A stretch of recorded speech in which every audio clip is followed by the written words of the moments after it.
एक एक करके हम इसके रिजल्ट्स को देखेंगे and I will keep on. ठीक है। सो एक्सियम है विच डजंट रिक्वायर्स एनी प्रूफ, मतलब ये सेल्फ प्रूव्ड है। ठीक है, मतलब लाइक अ सिंपल ऑब्जर्वेशन और वॉट एवर वी कैन मतलब सी अराउंड अवर सेल्फ, उसमें वो गलत होने का स्कोप नहीं है, तो सेल्फ प्रूव्ड है, वो एक्सियम कहलाता है। ठीक है।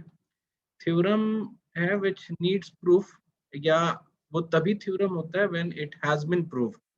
ठीक है, तो ये नीड्स की बजाय अगर हम हैज बीन लिख दें तो बेटर होगा, हैज बीन प्रूव्ड। और जो ऐसे क्या होता है ना कि जनरली हम कोई हाइपोथेसिस लेते हैं तो हम उसको बोलते हैं हाइपोथेसिस। जैसे हमने कोई फैक्ट या ये कोई भी नॉलेज है जिसको हम बोले कि इसको हाइपोथेसिस लेकर चलते हैं, if the hypothesis gets proved it becomes theorem. ठीक है, इफ प्रूव्ड, तो ये थ्योरम हो गया आपका। तो नीड्स प्रूफ की बजाय आप लिखो विच हैज बीन प्रूव्ड। ठीक है सुबह। Yes, sir.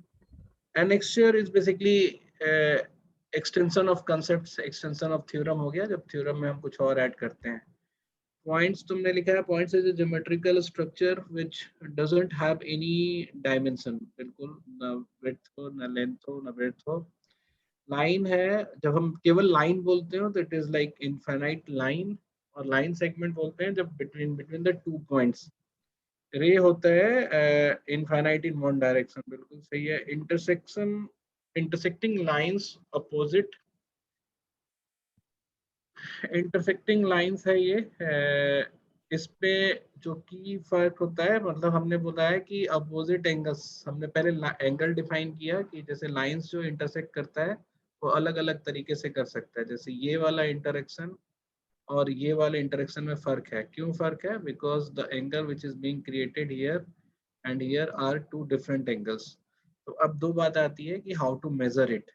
तो मेजरमेंट के लिए हमने बताया कि एक पूरे सर्कल अगर हम मूव कर जाएं एक पॉइंट्स को लेकर तो वो 360 डिग्री होता है, एंड अगर लाइन पॉइंट है तो लाइन के एक तरफ 180 होगा। तो अगर ये θ1 है तो दिस विल बी 180 माइनस θ1। और अपोजिट्स वाला जो होता है ये सेम होता है, θ1 है तो ये भी 180 माइनस θ1 हो जाएगा। तो बेसिकली दो एंगल बनता है, और ये भी एक नॉलेज जो है वो एक्सियम कहलाएगा कि अपोजिट वाला theta, you don't have to do the proof. ठीक है।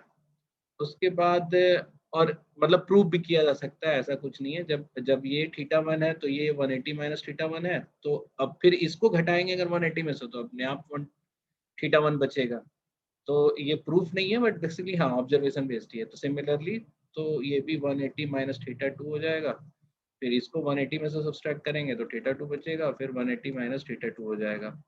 और इसमें हमने बताया कि फिर मेजरमेंट का क्या है, जब आपने 180 में बांट दिया तो लाइन के दोनों एक साइड में, तब उसके 4 टुकड़े करोगे तो 90 90 बटेगा, है ना। इसके 4 टुकड़े करोगे तो 90 90 बटेगा। और सबसे छोटा जो होता है 1 डिग्री, सबसे छोटा जो, जैसे ये 90 टाइम्स ऐसे ऐसे जाएगा तो इसके 1 डिग्री को भी हम कितने में बांट सकते हैं,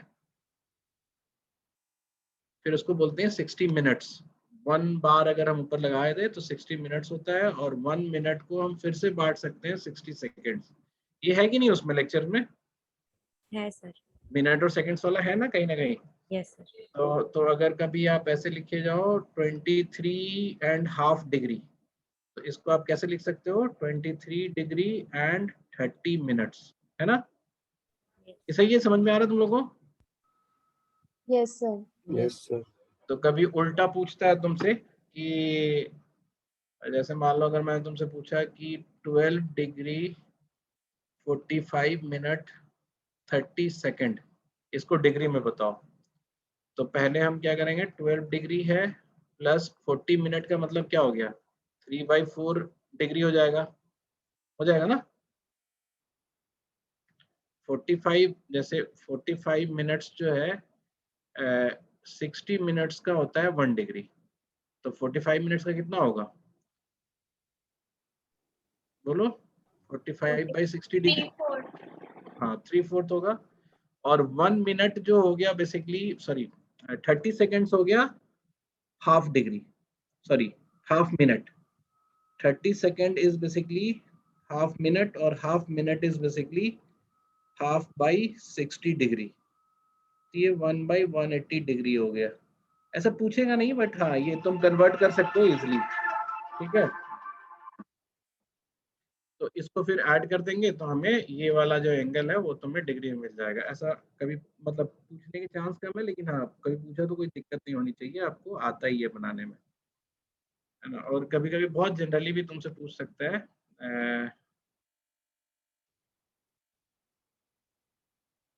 50 मिनट्स कितना डिग्री होगा। 50 minute is 5/6. 5/6. Very good, 5/6 degree. ये फ्रैक्शन वाली चीजें ना एकदम टिप्स पे होनी चाहिए, इसीलिए हम तुम लोग को फ्रैक्शन पढ़ाते हैं इतना मेहनत करके, कि कभी दिया जा रहा है तो ऑल ऑफ सडन आपको पता होना चाहिए फ्रैक्शन में क्या होगा। तो अगर हम इसी को 56 मिनट कर दे तो ये कितना होगा, बोलो फटाफट बोलो, कितना डिग्री होगा। 3/5. नहीं भाई, 3/5 तो कैसे होगा। जल्दी 14. बोलो। हाँ 14 को 14 किसने बोला। हाँ सर, 14, 15. हाँ ये एकदम आपको टिप्स पे होना चाहिए फ्रैक्शंस वगैरह की, जिससे क्या होगा कि आप इतने स्मार्ट हो जाओगे, लोग जलेंगे आपसे फिर। मतलब अगर तुम लोगों को एक बात बताता हूँ, जैसे कई बच्चों को कहते सुना होगा तुमने कि उनको मैथ्स नहीं आता, वो मैथ्स नहीं समझ पाए, तो उनके लाइफ में और किसी चीज की कमी नहीं है, सिर्फ एक ही चीज की कमी है कि उनको फ्रैक्शन नहीं आता। अगर फ्रैक्शन आ रहा होता टाइम से, है ना, तो उनको मैथ्स भी आ रहा होता। तो अब आप लोगों की रिस्पॉन्सिबिलिटी है कि आप अपने घर में जो छोटे बच्चे हैं जो 4th 5th में पढ़ते हैं उनको फ्रैक्शन सिखा दो, सो दैट अपने जीवन में उनको ये ना बोलना पड़े कि उनको मैथ्स नहीं आता है। ठीक है। और कई बार हम बहुत मजे लेके बोलते हैं यार हमें सब समझ में आ गया लेकिन मैथ्स नहीं समझ में आया, तो ये कोई बहुत वो वाली बात नहीं है। मतलब it's nothing to be cherished, है ना। हमको जितना मैथ्स तो मैथमेटिशियन को भी नहीं आता है। ठीक है, क्योंकि हमने जब हम लोग मैथ्स कभी जब यूनिवर्सिटी में पढ़ते थे तो वी हैव मतलब वी न्यू दैट कि ऑलमोस्ट 60 लाख से ज्यादा पेपर्स हैं मैथमेटिक्स के, and nobody can read all the mathematics papers. तो किसी को मैथ्स नहीं आता। अब अपने जरूरत की मैथ्स को जानना चाहते हो तो जरूरत की मैथ्स के बराबर ही आपको पढ़ना है। हाँ, और ये भी हमने बताया है कि सप्लीमेंट एंगल होता है, जैसे अगर यहाँ पे 30 डिग्री है तो इसको 160 नहीं, कितना 150 डिग्री जो है उसको स्ट्रेट लाइन क्रिएट करा देगा। तो ऐसे एक दूसरे के ये सप्लीमेंट्स कहलाते हैं। और फिर कॉम्प्लीमेंट्स क्या कहलाते हैं बताओ।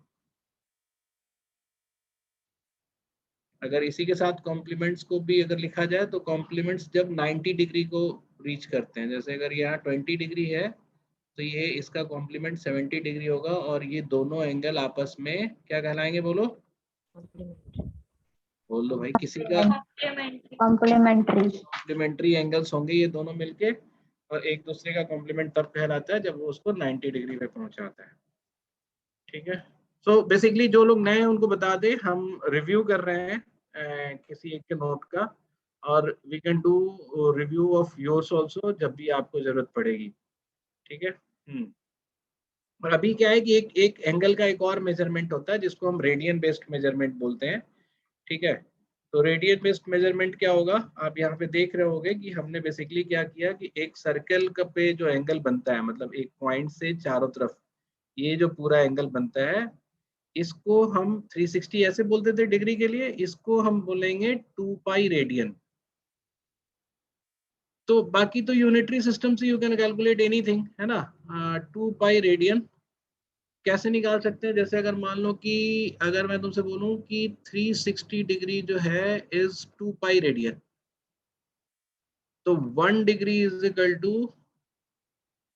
2 pi divided by 360 radian. Sorry radian है ना, ये रेडियन, इसको सी ऐसे भी करके कहीं बोलते हैं, और आप रेडियन भी लिख सकते हैं। तो अब जितने भी डिग्री हैं, जैसे मान लो 50 डिग्री का निकालना है, 90 डिग्री का निकालना है, तो आप उतने से मल्टीप्लाई कर दोगे। तो बट एक जनरल आइडिया ये हो गया, जब पूरा सर्कल अगर 2 पाई है तो आधा सर्कल यानी कि 180 पाई रेडियन हो जाएगा। और 90 डिग्री जो होगा वो कितना हो जाएगा बताओ? π/2 5/2 2 रेडियन हो जाएगा। फिर 45 डिग्री कितना हो जाएगा? π/4 वेरी गुड, 5/4 रेडियन हो जाएगा। 60 डिग्री कितना हो जाएगा? 5/3 रेडियन हो जाएगा। ठीक है, सो ये आपका रेडियन बेस मेजरमेंट है। उसके बाद parallel lines, you know parallel lines, हालांकि देखो मतलब न्यूटोनियन वो न्यूटन वाले फिजिक्स में या न्यूटन वाली ज्योमेट्री में पैरेलल लाइंस जो है, रिलेटिवली पैरेलल लाइंस कभी एग्जिस्ट नहीं करता। लोगों का कहना है कि पैरेलल लाइंस कभी ना कभी तो मिल ही जाएंगे, बट हाँ, हम लोग अपने प्लेनर ज्योमेट्री में जो हम यूज करते हैं, what we say parallel lines will never meet each other. तो कहानी तो मैंने उस क्लास में भी कही होगी एक कि लेजर लाइट को हम बोलते हैं कि पैरेलल होता है। जैसे अगर लेजर लाइट का ये अगर एपर्चर है तो इसी उसमें वो लाइट को थ्रो करता है। तो जैसे इतना एपर्चर है तो सामने वाले वॉल पे इतना ही बड़ा वो बनेगा, इनका इमेज बनेगा। तो what we say laser light is so parallel so that 1 centimetre का जो डायमीटर है एट अर्थ, वो मून पे करीब करीब कितना 10 किलोमीटर या 1 किलोमीटर का वो करेगा, मतलब डायमीटर बनाएगा। तो देखो ये 1 सेंटीमीटर और 10 किलोमीटर में कितना फर्क है, but still it is called parallel. क्यों? क्योंकि ये तो हम इतने नजदीक में बना दिए ना, अब अर्थ से तो मून बहुत दूर है। It was very parallel. तो अब only parallel thing that we see is what, बताओ? रेलवे ट्रैक जो होता है वो पैरेलल होता है, बट वो स्ट्रेट लाइन होता है, वो ट्रैक होता है, वो कर्वी पैरेलल कर्व होता है। एनीवे, उससे कोई फर्क नहीं पड़ता तुम्हें। if two lines are parallel to third line, these two lines are also parallel to each other. जैसे एक ये लाइन है, इससे एक पैरेलल ऊपर वाला है, इससे एक पैरेलल नीचे वाला है, यानी ये डिस्टेंस कभी चेंज नहीं हो रहा है, वैसे ही ये डिस्टेंस कभी नहीं चेंज हो रहा है। तो सिमिलरली इनके बीच का भी डिस्टेंस कभी नहीं चेंज होगा और ये आपस में पैरेलल होंगे। सो ये सब तुम्हें बताया गया। इंटरसेक्शंस, हाँ, अभी इसके बाद क्या था कि मैंने जैसे बोला था कि थ्री, जब हम मतलब ज्योमेट्रिकल स्ट्रक्चर के तौर पे हम बता रहे होंगे तुम लोगों को, अगर तुम्हें ध्यान होगा तो, कि हमने एक पॉइंट सीखा, हमने फिर एक लाइन देखा, फिर हमने 2 लाइन देखा, अब बात आती है 3 लाइन। तो 3 लाइन के कई तरीके हैं। 3 लाइन ड्रॉ करने का हम ऐसा भी कर सकते हैं कि जब एक भी इंटरसेक्शन ना हो। तो जैसे देखो यहाँ पे 3 लाइन है और तीनों ही पैरेलल है, ये है तुम्हारा जीरो इंटरसेक्शन बेस्ड 3 लाइन, है ना। ये ज्योमेट्रिकल फिगर बना रहे हैं, फिर हमने बताया कि ये तो जीरो इंटरसेक्शन हो गया। एक होगा तुम्हारा 3 लाइन है तो 1 इंटरसेक्शन हो गया। तो इसकी थ्योरीज तो हमने पढ़ा ही था कि भाई एक लाइन के एक तरफ अगर ये 1 2 3 है तो एंगल 1 एंगल 2 एंगल 3 मिलके 180 होगा। ठीक है, अगेन बाकी सी चीजें ऐसे ही है कि सामने वाला 1 होगा, सामने वाला 2 होगा, सामने वाला 3 होगा। तो इस तरह से आप किसी भी कॉम्बिनेशन में उठाओ तो 1 2 3 एक निकलेगा किसी लाइन के एक तरफ। एनीवे, इसका फिर हमने बताया कि जब दो इंटरसेक्टिंग पॉइंट हो, तो दो इंटरसेक्टिंग पॉइंट हो यानी कि 2 लाइन पैरेलल होगा और एक दोनों को वो करेगा। तो कल हम इसको देख ही रहे थे कि देयर विल बी 8 एंगल्स, और बेसिकली 8 एंगल भी होता है तो 2 ही एंगल का छाप होता है। तो जैसे ए और बी 2 एंगल बना तो यहाँ ए यहाँ बी, यहाँ ए यहाँ बी, यहाँ ए यहाँ B, and A plus B is 180। तो ऐसे आप इसका नाम आप जो भी दे लो, है ना, alternate angles, interior alternate angles, है ना।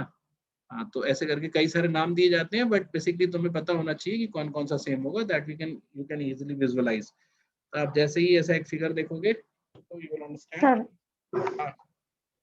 सर ये जो 1 के सामने वाला एंगल 1 ही है, वो हमें एक्सेप्ट कर लेना है या फिर प्रूव कर सकते हैं? देखो वो तो है एक तरह से एक्सियम ही, बट तुम उसको प्रूव कर सकते हो। मैंने अभी थोड़ी देर पहले किया था कि जैसे मान लो अगर हम ऐसे ऐसे मान लो ऐसा कोई इंटरसेक्टिंग लाइन है, तो ये थीटा है, तो ये तुम्हारा ऑटोमेटिकली 180 माइनस थीटा होगा, ये तो पता है तुम्हें, क्योंकि लाइन के एक साइड का एंगल। अब मान लो कि ये और ये मान लो x है which is not equal to theta मान लिए, लेकिन ये तो पता है ना कि इन दोनों का सम भी तो 180 होना चाहिए। क्योंकि ये भी तो एक लाइन के एक तरफ है ना। यस। तो x plus 180 minus theta is equal to 180 होना चाहिए। 180 180 कट गया, यानी x इक्वल टू थीटा ही होगा, यानी ये दोनों सेम ही होना चाहिए, है कि नहीं। ये यस। और 180 थीटा भी क्यों, मतलब इसको थीटा रखा, इसको मान लो कि एक एक एंगल लग दिया y, तो थीटा प्लस y अगर 180 है तो y प्लस x भी तो 180 होना चाहिए। तो x थीटा होगा तभी वो पॉसिबल होगा, तो इसलिए अपोजिट वाले एंगल सेम होंगे, ठीक है। यस। और फिर हमने जैसे अभी प्राची या किसी का हम देख रहे थे, तो उसने इस रिजल्ट को ऐसे ही लिख दिया था, थोड़ा कंप्लीट लिखा करो सो दैट पढ़ने वाले को अच्छा लगे कि ये जो हमने बनाया था, और वो गलत भी लिखा हुआ था।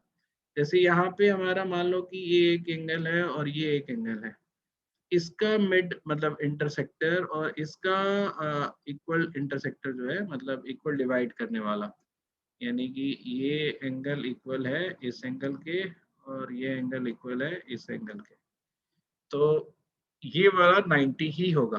क्यों 90 होगा, क्योंकि अगर ये A है और ये B है तो A प्लस B जो होगा वो 180 होगा, तो A का हाफ और B का हाफ अगर हम जोड़ेंगे तो वो 90 ही, मतलब 180/2 ही होगा ना, तो इसलिए ये वाला 90 होगा। तो किसी के नोट्स में ये गलत लिखा हुआ है और लिखा भी हुआ है तो वेल एक्सप्लेन नहीं है, ठीक है, बोलो yes. Yes sir. Yes sir. Sir मेरे नोट्स पे है। क्या नाम है तुम्हारा। सुप्राशी। हाँ तुम्हारे नोट्स पे था। Yes sir. उसके बाद हाँ ये वाली चीज ना, यहाँ पे bisector of B bisector of C, तो ए जो है 90 डिग्री होगा। क्यों, क्योंकि बी प्लस सी मतलब बी भी देखो, ये ऊपर वाला बी तुमने कर दिया ना, इसका नाम रखना था बी, इसको अलग से बी बोलो और इसको ऐसे ऐसे सी बोलो। यस तो हाँ, तो b plus C is 180, b/2 plus c/2 will be 90। तो ये वाला मिला के 90 हो गया, तो ये 180 ट्राइंगल के उसका तो पता ही है। फिर हमने बोला कि हाँ, तो हम बोल रहे थे पहले कि जीरो इंटरसेक्शन जीरो एक इंटरसेक्शन, अभी दो इंटरसेक्शन, अब अगर तीन इंटरसेक्शन की बात हो गई तो तीन इंटरसेक्शन होगा अगर तीन लाइन में, तो तभी होगा जब ट्राइंगल बनेगा। और टोटल 7 जोन्स यहाँ पे क्रिएट होते हैं अगर तीन इंटरसेक्शन की बात करें तो वो चीज़ बताई गई है कि अगर लाइन जो है वो तीन इंटरसेक्शन करता है, 3 लाइंस, तो 7 जोन क्रिएट होते हैं। फिर हमने बताया कि अगर हम बाकी चीज़ों को भूल जाए, मतलब उनके एक्सटेंशन को भूल जाए, तो तीनों पॉइंट्स को अगर देखें तो you have got a triangle here, और ट्राइंगल के तीनों एंगल का सम जो होता है वो 180 होता है, ठीक है। तो 3 angles, 3 vertices, the sum of all 3 angles is 180 degree. Very good. If we have polygon with n sides, हाँ, तो फिर हमने बताया इसी को हमने जनरलाइज कर दिया कि अगर आप 3 की बजाय 4 पॉइंट्स हो, जैसे मान लो कि 4 पॉइंट्स है, तो 4 को जब मिलाओगे तो अगर तुम ध्यान दोगे तो 3 से तो एक ट्राइंगल बना और फिर अगले पॉइंट से एक और ट्राइंगल बन जाएगा। तो बेसिकली अगर 4 पॉइंट्स हैं तो उसमें से केवल 2 से ट्राइंगल नहीं बनता। तो अगर 4 पॉइंट्स है तो 4 में से 2 हटा दें और बाकी हर पॉइंट एक एक ट्राइंगल बढ़ाता चला जाएगा। तो n-2 मतलब अगर n पॉइंट्स हैं तो n-2 ट्राइंगल्स क्रिएट होंगे। तो अगर हम टोटल एंगल निकालना चाहते हैं, है ना, चारों के, तो बेसिकली एक ट्राइंगल का टोटल 180 होता है, दूसरे ट्राइंगल का टोटल 180 होगा। तो अगर जितने ट्राइंगल बने उतने से 180 से मल्टीप्लाई कर दो तो टोटल इंटरनल एंगल्स पता चल जाएगा। तो जैसे अगर मैं तुमसे पूछूं कि अगर मान लो कि 7 पॉइंट्स हैं, 1 2 3 4 5 6 7, और 7 जो है केवल पॉइंट्स बोलने से काम नहीं चलेगा, इसको बोलना पड़ेगा नॉन कोलिनियर। क्यों नॉन कोलिनियर बोलना पड़ेगा, अदरवाइज की मतलब नॉन कोलिनियर मतलब 3 नॉन कोलिनियर, मतलब नो ऑफ 3 आर कोलिनियर ऐसे बोल सकते हो। No 3 of them are collinear, ऐसे क्या होता है, वरना एक तीन तीन जो पॉइंट्स है वो मिलके एक ही ट्रायंगल, मतलब सॉरी एक ही स्ट्रेट लाइन बन जाते ना। तो अगर साथ है तो तुमको पता है कि केवल दो साइड्स, दो पॉइंट्स जो है they are not making triangle, और with each extra point we will be getting a triangle. हर एक्स्ट्रा पॉइंट से हमें एक ट्रायंगल मिलता जाएगा। तो इफ देयर आर 7 पॉइंट्स, तो total number of triangle that we will be having is 7 minus 2 which is 5। तो अगर इसको हम बोलते हैं हेप्टागन, अगर 7 पॉइंट्स है तो हेप्टागन। इसको मतलब ऐसे नॉर्मल तुम्हें पता ही होगा ना, क्वाड्रिलेटरल के बाद पेंटागन, पेंटागन के बाद हेक्सागन, हेक्सागन के बाद हेप्टागन। तो ये हेप्टागन में अगर 5 ट्रायंगल बन रहे हैं तो कितना एंगल होगा, टोटल इंटरनल एंगल कितना होगा, 180 इंटू, हाँ 900। तो just to give you names, सबको नाम थोड़ा याद कर लो। नाम क्या याद करना है, ऐसा कुछ जरूरी नहीं है, बट फिर भी लिख लो। ट्रायंगल, ट्रायंगल के बाद क्वाड्रिलेटरल, क्वाड्रिलेटरल के बाद जब 5 पॉइंट होता है तो पेंटागन, पेंटागन के बाद हेक्सागन, और जब भी हम रेगुलर लगा देते हैं ना इनके साथ, जैसे रेगुलर पेंटागन बोल देंगे या रेगुलर हेक्सागन बोल देंगे, तो इक्वल साइड्स इक्वल एंगल वाला होगा, है ना। हेप्टागन 7 साइड वाला हेप्टागन, 8 साइड वाला ऑक्टागन, 9 साइड वाला क्या कहलाता है, नॉनागन। पक्का चेक करो तो जरा। नैनोगन, नैनो नैनो तो छोटा हो गया सर। नॉनागन है वो शायद। नौला, नौना, स्पेलिंग बताओ। NONA। NONA, नोनागन, हाँ एक नोनागन, बार हाँ सर वो शायद। ठीक है। और 10 वाले को हम बोलेंगे डेकागन, डेकागन। ठीक है, इससे ज्यादा मत रटो।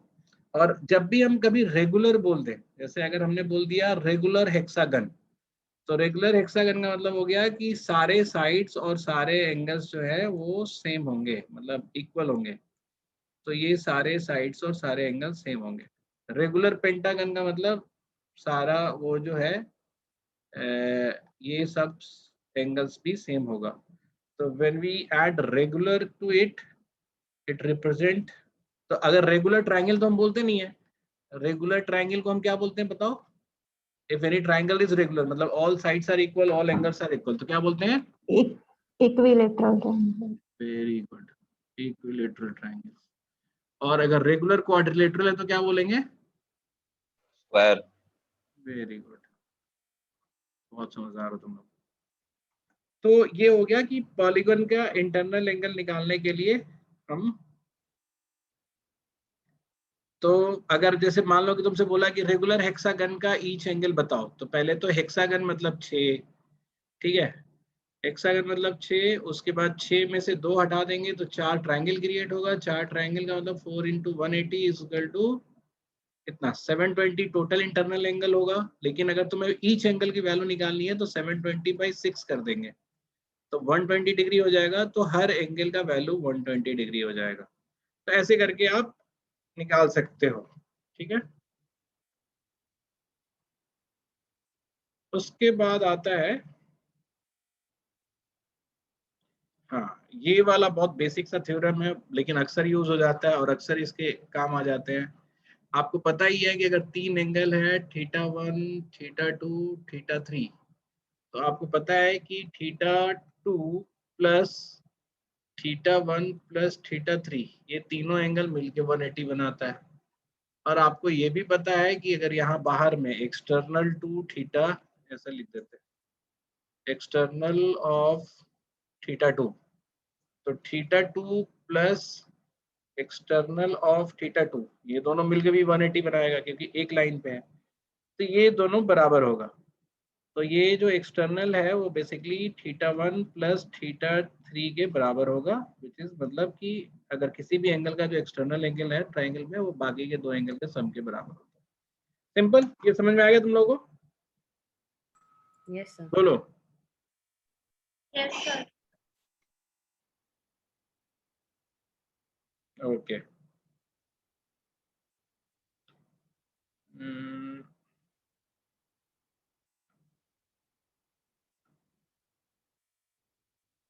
ठीक है। तो नेक्स्ट है हमारा there are three types of triangle with respect to angle. हाँ, तो ट्राइंगल का डिवीजन तुम देख लिए, दो तरीके से हम डिवीजन करते हैं, एंगल के हिसाब से और साइड के हिसाब से। एंगल के हिसाब से क्या क्या नाम रखेंगे बताओ? Right angle, obtuse, acute. Right angle क्या होगा? एक साइड, एक एंगल 90 डिग्री। एक ही हो सकता है, एक से ज्यादा भी नहीं हो सकता। और एक्यूट क्या होगा? All angle less than 90. हाँ, ऑल एंगल लेस देन 90 होगा। और ऑब्ट्यूज क्या होगा? एक 90 से बड़ा होगा और एक ही हो सकता है। ठीक है, तो ये तो आपका हो गया। एक मिनट, जरा सा एक मिनट होल्ड करो।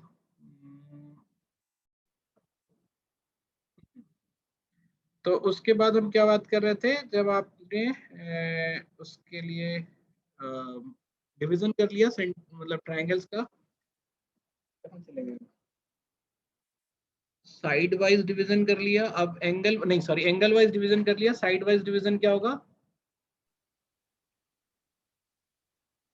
और ये तो तुम्हें पता ही है, जैसे मतलब अगर राइट एंगल ट्रायंगल है तो हम इसको, जो जो राइट एंगल के अपोजिट वाला साइड होता है उसको हाइपोटेनस बोलते हैं, और बाकी दोनों में से एक बेस और एक परपेंडिकुलर होता है।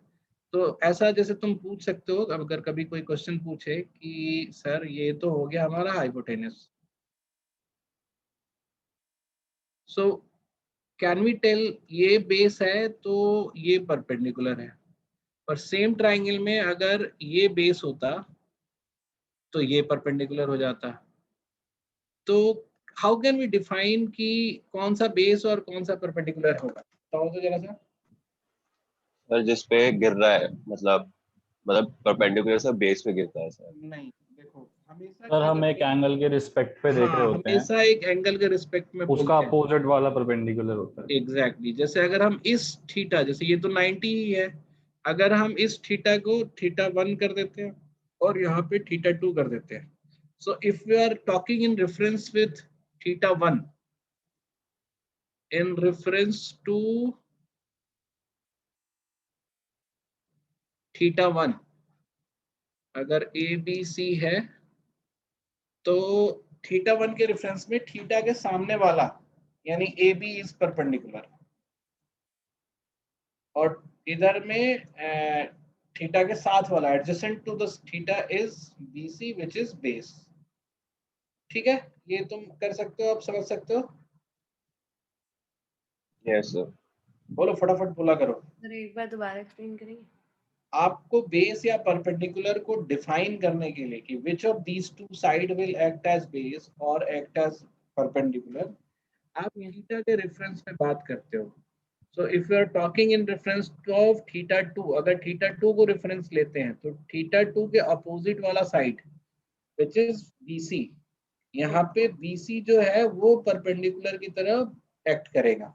Okay sir. और जो थीटा से एडजेसेंट वाला लाइन है यानी कि AB will act as base. ठीक है, यस सर। और अगर तुम्हें कोई भी थीटा नहीं है तो आप किसी को भी ले सकते हो। तो नाउ परपेंडिकुलर को P और बेस को B से हम डिफाइन करें, अगर डिनोट करें, तो what we know through Pythagoras is, ये हम बोलते हैं पाइथागोरस थ्योरम, लेकिन बेसिकली इंडिया में ये पहले से पता था लोगों को। So Pythagoras was not the one who invented this, but उन्होंने अपनी कॉपी में सबसे पहले लिखा, अलग मतलब उधर में यूरोपियन कल्चर उसमें। तो P square plus B square is equal to H square. अब इसमें एक चीज और है, मैं तुम्हें यहीं पे बता दूं, जो आगे कहीं ना कहीं तो हम बताते ही हैं। ऐसे तीन इंटीजर नंबर जिससे के कारण जिसमें ये मतलब this is true for those three numbers. जैसे अगर लिखा हुआ है कि 3 square plus 4 square is equal to 5 square, 3 plus 4 plus 5, sorry plus नहीं, 3 square plus 4 square is equal to 5 square, ये ट्रू है इसमें। तो 3, 4 और 5 इनको हम बोलते हैं पाइथागोरस नंबर, ठीक है, because it satisfies the equation of Pythagoras triangle, Pythagoras का जो राइट एंगल ट्रायंगल है।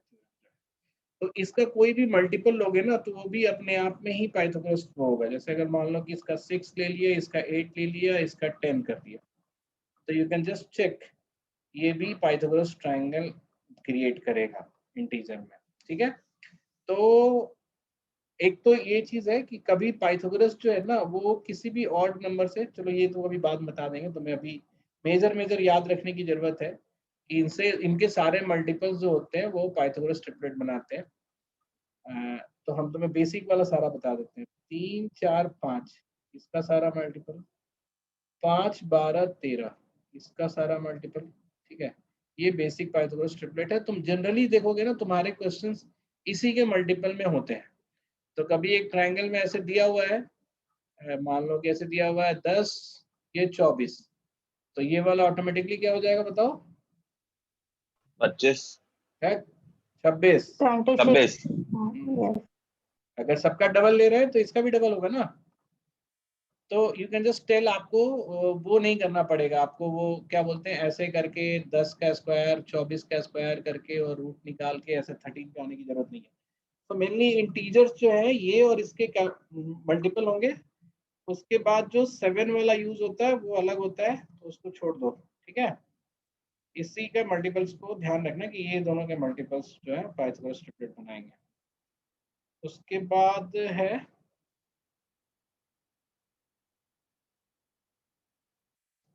एट,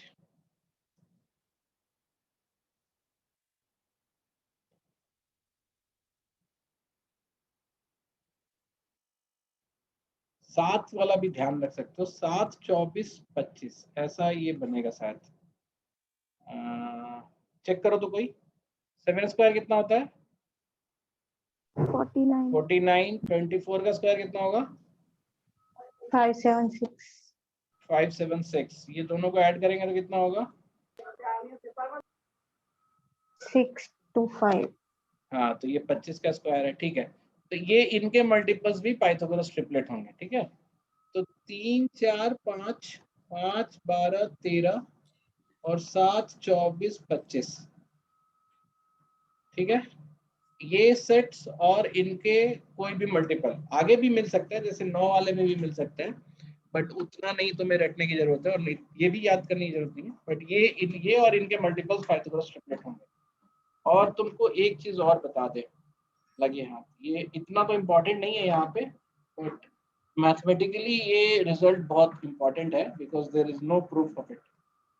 जैसे पाइथागोरस का होता है ना कि there are 3 numbers which basically satisfies this equation, है ना, ये पाइथागोरस ट्रिपलेट कहलाता है।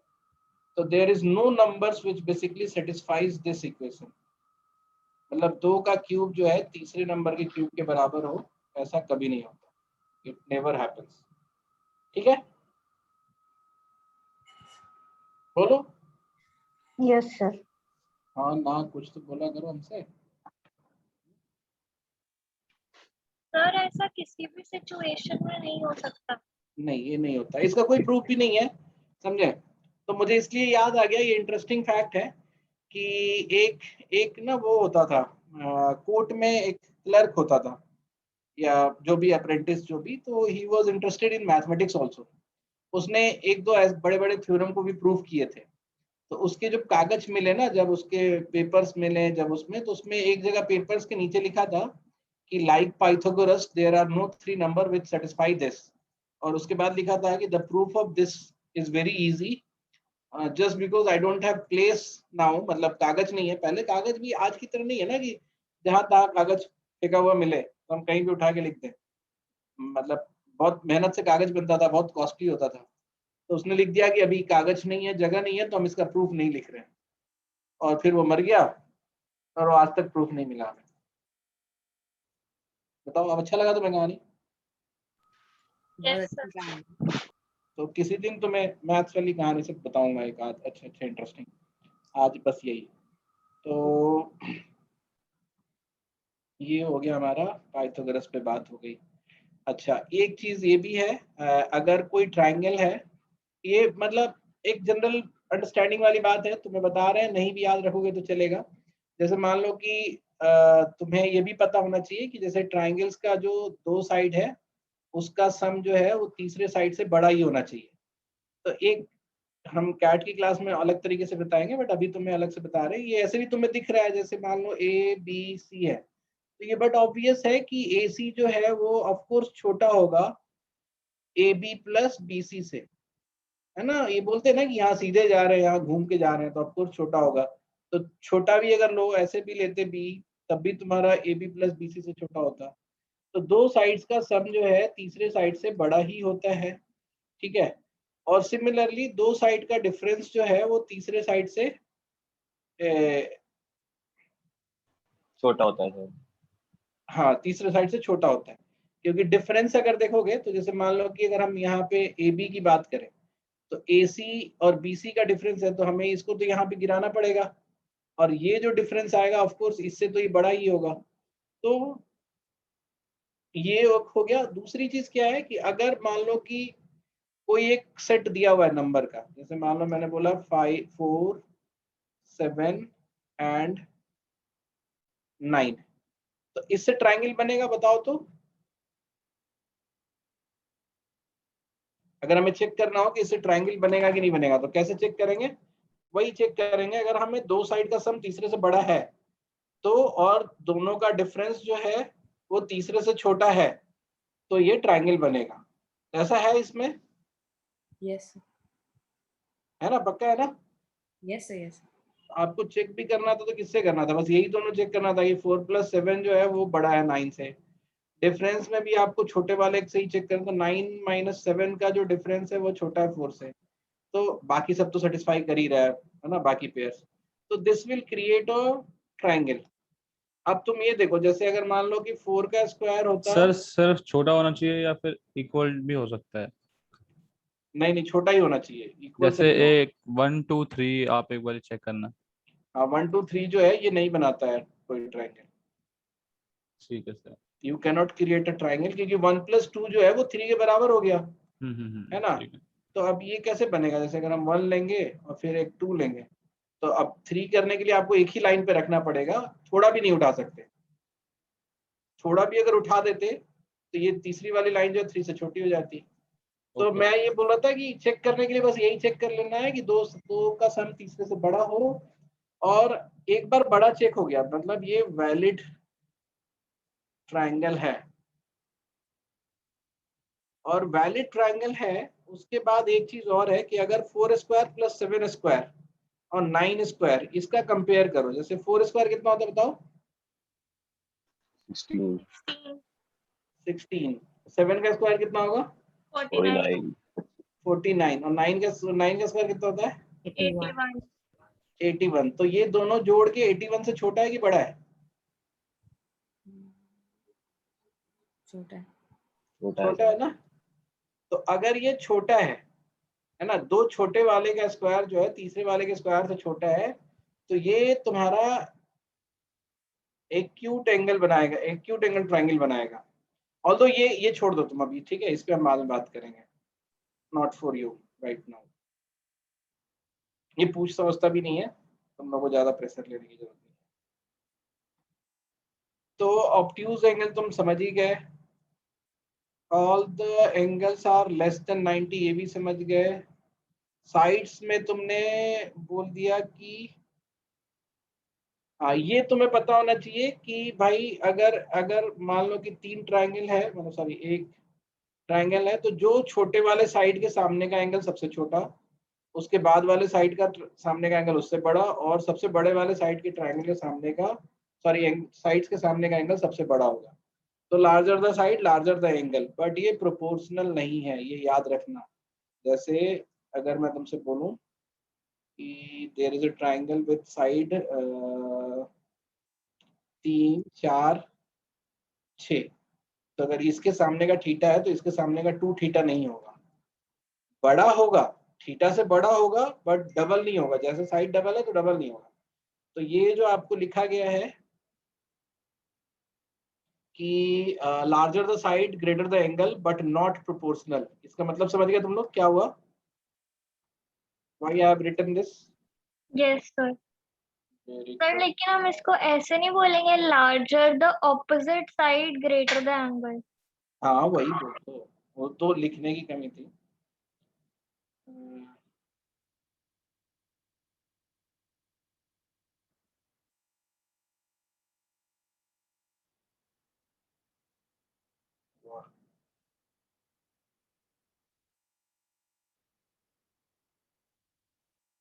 हाँ तो आगे आते हैं हम। नेक्स्ट है हमारा sum of the two sides of the triangle should be greater. ये सब तो बता ही दिया तुम्हें। हाँ ये टू साइड्स इक्वल है तो आइसोसेलेस होगा, नो साइड्स इक्वल है तो स्केलीन होगा, और ऑल साइड्स इक्वल है तो इक्विलेटरल होगा। You all know this results. ये है हाँ ये एरिया और उससे रिलेटेड है। थोड़ी बात करते हैं, थक गया मैं। The measurement of space covered within any closed surface is known as its area. So what do you know कि जैसे कोई भी कवर्ड स्पेस है, इसमें जो जितने भी स्पेस हैं इसका मेजरमेंट करें तो उसको हम एरिया बोलते हैं। तो जब भी कोई भी चीज मेजर करना होता है ना तो आपको यूनिट होता है। जैसे मान लो कि आपको इसकी लेंथ मेजर करनी थी तो आप सेंटीमीटर में, मिलीमीटर में, है ना, या फिर फुट में, जो भी फीट यूज करो, जो भी करो, आपको एक मेजरमेंट सिस्टम से यूज करना होता है। एक बाल्टी पानी है, आपसे कोई पूछा कितना पानी है तो आप 1 लीटर का एक बॉल निकालोगे, मतलब मग, और उसमें से पानी निकाल निकाल के अलग रखोगे, देखोगे कि अगर 20 बार 20 मग यूज हुआ है तो 20 लीटर पानी है। तो एवरी मतलब मेजरेबल जो भी क्वांटिटी है, you do have a unit to measure. तो एरिया भी मेजर करने के लिए आपके पास यूनिट होना चाहिए। जैसे अगर हम कभी बोलते हैं कि 15 स्क्वायर फीट ये एरिया है, तो व्हाट इज दिस 15, क्या काउंट करेंगे हम 15? तो इसमें ये बात हो गई कि जैसे 1/1 का अगर हम लेते हैं कोई भी प्लेस, तो इसको हम 1 स्क्वायर फीट बोलेंगे, अगर 1 फीट का रहे तो जैसे मान लो कि अगर कोई भी, जैसे ये अगर हमने बड़ा सा एक क्वाड्रेटरल लिया, ये 5 सेंटीमीटर का है और ये 3 सेंटीमीटर, तीन नहीं, ये 6 सेंटीमीटर का है और ये 3 सेंटीमीटर का है। तो अगर हम इसको बांट दें 3 में और इसको 6 में बांट दें, तो ये सारे 1/1 वाले हैं। अब इसको काउंट कर लो, तो 6 6 12 और 18 काउंट हो गए, यानी कि इसका जो एरिया होगा, इस सरफेस का एरिया जो होगा 18 स्क्वायर सेंटीमीटर होगा। ठीक है, ये बात समझ में आई? बोलो। Yes sir. तो अब तो बात आया कि जैसे अगर कोई भी रेक्टेंगुलर है तो आपको पता है कि जैसे ये 6 है तो 6 ऐसे चल रहा है, और ऐसे 3 है तो 6 को 3 बार ले लेना है। तो बेसिकली 6 को 3 बार लेना है, मतलब 6 × 3 करना है, विच इज 18। तो रेक्टेंगुलर सरफेस है तो इसका एरिया हो जाएगा L × B। बाकी सारी चीजें जो है वो हम इसी से कैलकुलेट कर लेंगे, रेक्टेंगुलर एरिया से। बट ये है कि तुमको मैंने लेक्चर में बताया होगा कि बचपन में भी तुम लोगों ने एक्सरसाइज किया होगा कि एक पेड़ के पत्ते का एरिया निकालने के लिए किया है कि नहीं ऐसा काम तुमने? एनीवन? No sir. ये वाला एक्सरसाइज नहीं किया तुमने? No sir. आजकल क्या पढ़ा रहे हैं सीबीएसई में? तो याद नहीं है किया भी होगा। सर याद नहीं है, ने कोई बोल दिया था बस। हाँ, तो इसको बहुत सिंपल तरीका होता है कि जैसे ये तो रेक्टेंगल है नहीं, तो हम क्या करते थे इसको कि एक ग्राफ पेपर पे रख के और ऐसे मार्क कर देते थे चारों तरफ से, और उसके बाद जैसे जितने भी सेंटीमीटर वाले हैं जो पूरे पूरे इसके अंदर है, जैसे ये पूरा है तो उसको पूरा लिख लिया। फिर जो बाकी छोटे वाले हैं उसके 10 पार्ट हो जाते थे, तो जो भी पूरा पूरा है तो उसका गिन लिया। अब तुमको पता है कि जैसे मान लो कि छोटा छोटा वाला 1 सेंटीमीटर में अगर बटा हुआ है 10 बार में, 10 ऐसे ऐसे, तो 100 से 1 सेंटीमीटर स्क्वायर बनेगा।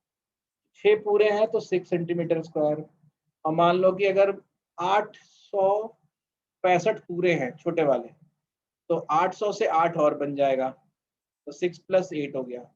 अब ये 65 वाला जो है, और जितने भी कटे हुए थे उनको आधा आधा ले लेते हैं, कि जो आधे से छोटे हैं तब भी आधा और आधे से बड़े हैं तब भी आधा, तो कंपनसेट हो गया। तो आधा आधा लेके मान लो बना 100, तो 100 का आधा 50 हो गया, तो 60 65 प्लस 50 जोड़ के 100, मतलब ऐसे करके जोड़ के आप इसका निकाल सकते हो। तो द इंटायर जो पॉइंट्स टू रिमेम्बर जो है पूरे इसका जो क्रक्स है कि आप जो एरिया काउंट करते हो that is how much this space is being covered, मतलब पर स्क्वायर फीट कह लो, सेंटीमीटर कह लो, स्क्वायर सेंटीमीटर, स्क्वायर मिलीमीटर कह लो, इतना कितना कवर्ड है।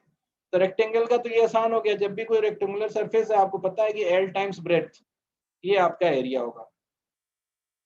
बाकी सब चीज का एरिया जो है हमने निकालते चले गए। ट्राइंगल का एरिया है तो हमने बोला कि अगर राइट एंगल ट्राइंगल है पहले तो आप उससे एक रेक्टेंगल बना लो। ये ए और बी है, ये राइट एंगल ट्राइंगल है, तो हमने बोला कि इसको बढ़ा के आप रेक्टेंगल बना लो, तो बेसिकली ए इंटू बी हो जाएगा। और फिर अगर चूंकि ये एरिया सेम है तो ट्राइंगल का एरिया बाई 2 हो जाएगा। तो ये आपका राइट एंगल ट्राइंगल का एरिया हो गया। हमने बोला अच्छा राइट एंगल का तो हो गया, व्हाट अबाउट अदर ट्राइंगल्स?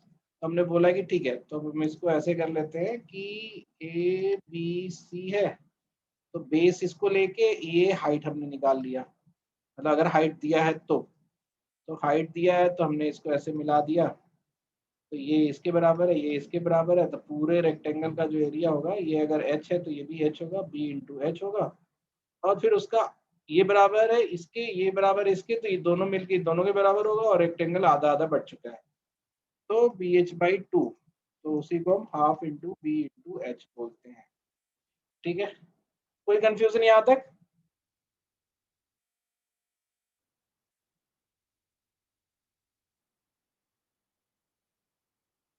हाँ, तो अब उसके बाद बोलता है कि किसी भी ट्राइंगल को अगर वर्टेक्स से सामने वाले बेस पे जिस रेशियो में डिवाइड करेंगे एरिया भी उसी रेशियो में बढ़ जाएगा। क्यों? एक minute, let me show this result to you. तो हमने कहा कि जैसे मान लो कि ए बी सी है, तो इस ए से लेकर बी सी का जो हाइट है वो तो फिक्स होगा, वो तो नहीं चेंज हो रहा है एच। अब मान लो मैंने एक मीडियन ड्रॉ कर दिया, ये इसको आधा आधा करता है, तो ये ट्राइंगल दोनों ट्राइंगल के लिए बेस जो है वो बराबर हो गया, और हाइट तो यही होगा, चाहे इस वाले ट्राइंगल की बात करें चाहे इस वाले ट्राइंगल की बात करें, क्योंकि हर बार हाइट अंदर से जाए ये जरूरी नहीं है। तो जैसे मान लो अगर मेरे पास ये ट्राइंगल है तो ये बेस है अगर इसका, तो हाइट इसका बाहर है, क्योंकि हाइट तो वर्टेक्स से उसकी दूरी है। तो चूंकि हाइट सेम है विच इज एच, और बेस हमने बांट दिया, तो मीडियन जो है दो इक्वल पार्ट में ट्राइंगल को डिवाइड करेगा। तो it's not about median only.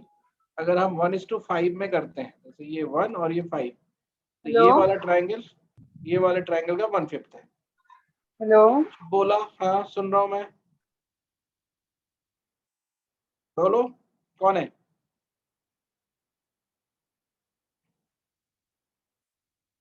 Anyone? ठीक है, तो बेसिकली क्या है कि किसी भी रेशियो में आप लाइन ड्रॉ कर दो, सामने वाले बेस को बांटो, उसी रेशियो में ट्राइंगल का एरिया भी बढ़ जाएगा। ठीक है, ये वही चीज है, पॉइंट टू रिमेम्बर। ये वाली बात जो है ये तुम्हें समझाएगी। इस इतना ऑब्वियस सा फिगर क्यों बनाते हो इक्विलेटरल ट्राइंगल टाइप से? थोड़ा सा इसको मस्त टाइप से फिगर बनाते, तिरछा सा ट्राइंगल बनाओ। ठीक है, ऐसे भी जब एग्जाम में कई बार आता है तो नॉट इन स्केल लिख देता है कैसा भी ट्राइंगल बना के। जैसे ए बी सी है, तो इस ये पॉइंट्स टू रिमेम्बर क्या है कि अगर हम एंगल ए का बाइसेक्टर लें, यानी एंगल ए का बाइसेक्टर लें, तो ये सामने वाले साइड को उसी रेशियो में डिवाइड करता है जिस रेशियो में इनके एंगल के साइड्स होते हैं। तो basically A B by A C will be equal to B D by D C. D C बोल दो या सी डी बोल दो, फर्क नहीं पड़ता। ठीक है, ये वाले रिजल्ट है। उसके बाद आता है कि what if when there are two triangles which are being compared. तो कंपैरिजन में है कि हम दो टाइप के कंपैरिजन को वो रखते हैं, पहले कॉन्ग्रुएंट और सिमिलर।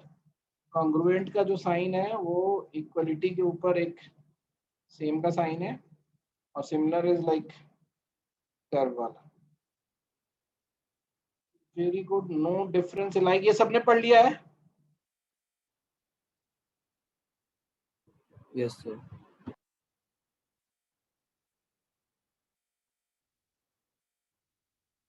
हाँ, तो यहाँ पे एक क्वेश्चन था कि अगर जैसे मान लो कि दो सिमिलर ट्राइंगल है,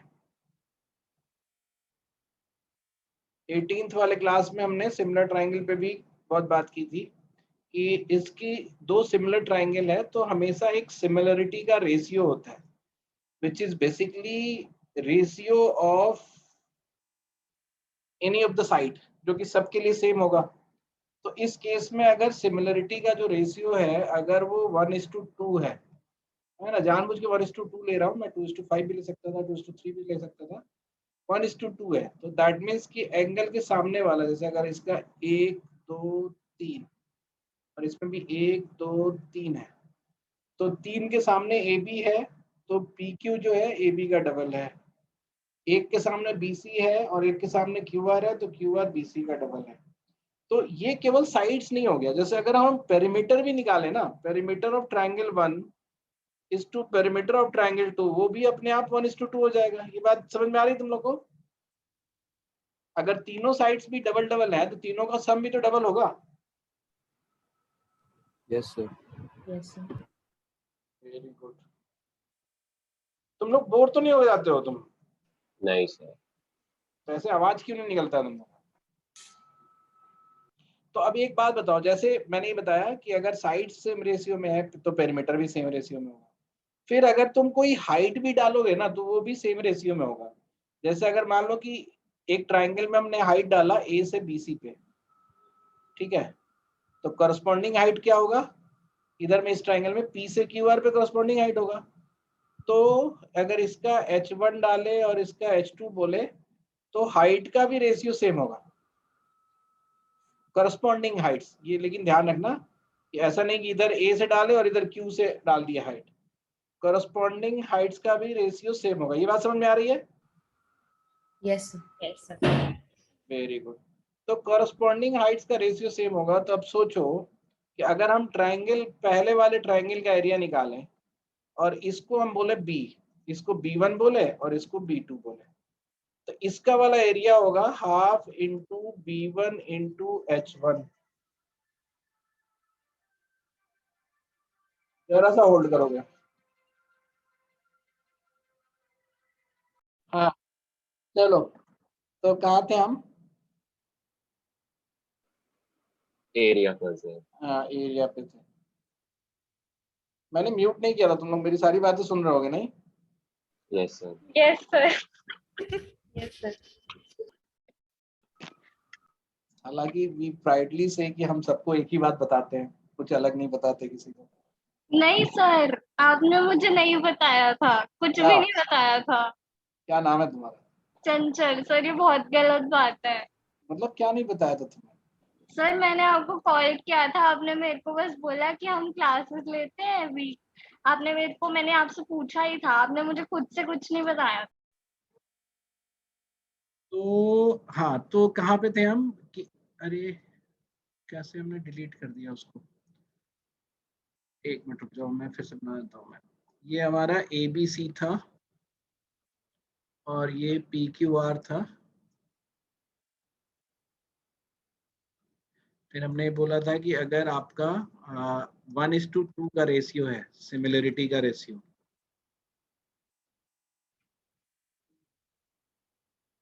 तो पेरीमीटर का भी रेशियो P1:P2 भी 1:2 ही होगा। और अगर आप कोई हाइट लेते हो, जैसे ये H1 है और ये हाइट लेते हो H2, तो H1:H2 भी 1:2 ही होगा, ठीक है। तो अगर हम एरिया निकालें, जैसे अगर हम इसको B1 लें, इसको B2 लें, तो इस वाले ट्राइंगल का एरिया निकालें तो ये हो जाएगा half into B1 into H1। और अगर हम इस वाले ट्राइंगल का एरिया निकालें तो ये हो जाएगा half into 2B1 into 2H1। Basically क्यों? क्योंकि B2 जो है वो तुम्हारा 2B1 है और H2 जो है वो तुम्हारा 2H1 है। तो ये देख रहे हो, ये डबल डबल 2 बार मल्टीप्लाई हो गया। तो जो एरिया होगा उसका अगर रेशियो देखें तो 1:4 होगा, क्योंकि जितने भी क्वांटिटी है जिसमें साइड्स का सम है तो वो तो आपका 1:2 में ही रहेगा, या हाइट है वो भी 1:2 में रहेगा, बट एरिया 1:4 में हो जाएगा। तो ये किसका डाउट था? प्रासी तुम्हारा था ना? प्रासी है यहाँ पे?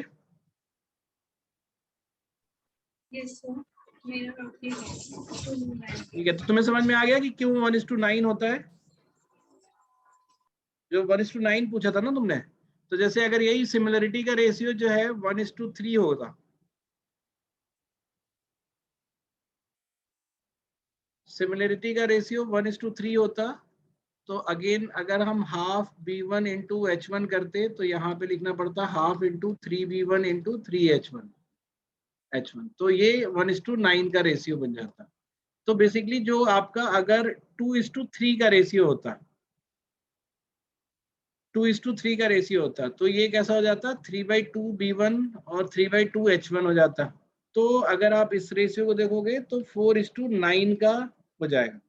तो जो भी रेशियो है, सिमिलरिटी का रेशियो है, उसका स्क्वायर कर देंगे तो एरिया का रेशियो निकल जाएगा।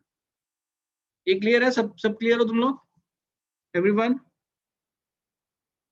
अस्मित, ऐश्वर्या, असिता?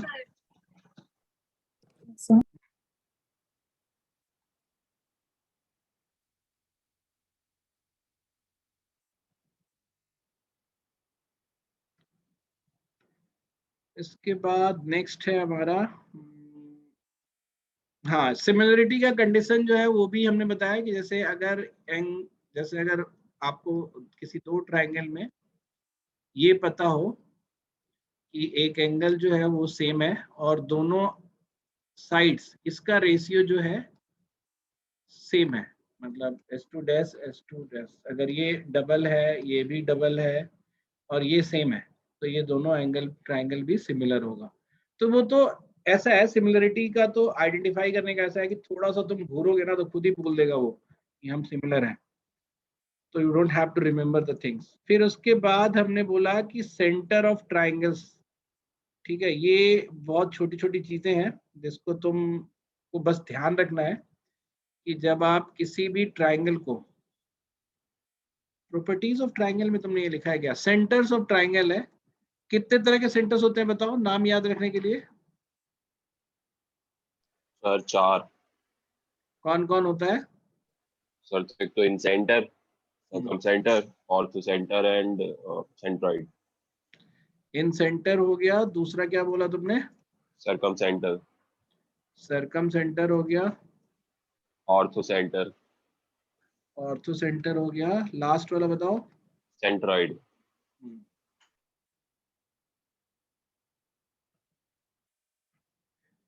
तो इन सेंटर कैसे बनता है?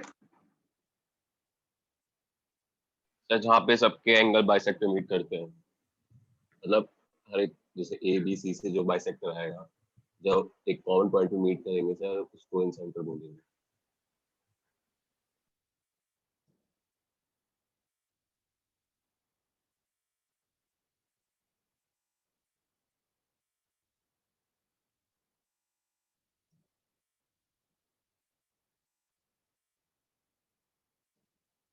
एक मिनट, तो इन सेंटर जो है बेसिकली तुम्हारा सारे एंगल बाइसेक्टर्स को मिलाते हो तो तुम्हारा इन सेंटर बनता है, और ये हमेशा सर्कल मतलब ट्रायंगल के अंदर में ही रहेगा, और जो सेंटर बनता है वो सारे साइड से इक्वल डिस्टेंस होता है, ये तुमने लिखा है उसको। और इस सर्किल को जो हम बनाते हैं उसको हम इन सर्किल बोलते हैं। ये पॉइंट मेरा इन सेंटर हो गया, और उस इन सेंटर से किसी भी साइड की डिस्टेंस ले लें तो उसको हम क्या बोलेंगे बताओ? हाँ, नहीं, वो रेडियस। इन रेडियस बोलेंगे उसको। और the only thing which is to be remember is कि अगर आप हाफ इंटू ABC, मतलब तीनों साइड्स का सम इंटू R करेंगे तो ये हमारा ट्रायंगल का एरिया निकलेगा। ठीक है, बोलो, ये समझ में ये सब तुमने रिवाइज कर लिया, अब देख लिया ना तुम लोगों ने? Yes, sir. Yes, sir. सुब्गा ने बहुत डिटेल में लिखा है, अच्छे से लिखा है। कुछ लोग बहुत इतना शॉर्ट में तुम लोगों ने लिख के दिया है ना, जैसे कि होमवर्क कर रहे हो केवल। अदिति है यहाँ पे? याद भी मतलब तुमने मतलब वो भी किया है, मेमोराइज भी थोड़ा बहुत किया है। सरकम सेंटर कैसे बनता है? रुको मैं पूछता हूँ किसी से। ऐश्वर्या बताओ, सरकम सेंटर कैसे बनता है?